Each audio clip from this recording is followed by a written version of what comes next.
rantsan nan da Abu Dalib radiyallahu anhu yayi akan me yayi yace kazabtum kafiran maka ƙarya kuke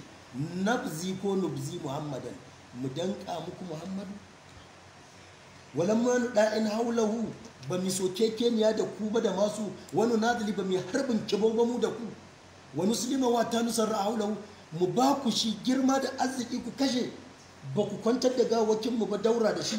ba ku raba mu da 'ya'yanmu da matanmu ba kazabtum ƙarya kuke a sadda yake wannan magana Abubakar bai isa yi ta ba inda ya isa yi ta da ba a hijira ba sai ya fito ya ci gaba da yi da bashi Umar bai isa yi ta ba sadda ba Abu Dalib sai gudu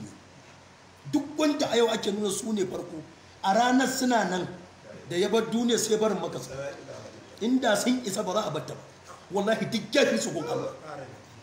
da rantsuwa nake ga muku in ka cire annabi ba kamar Abu Dalib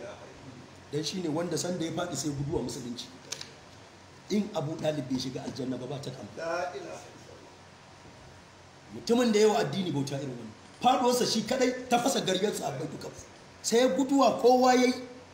amma Allah bai samu inda zai makala shi aljanna kowanne kare da doki ya shiga ban da shi ku ji tsoron Allah hujja ta ilimi tana tafi wannan a tarihance nake ba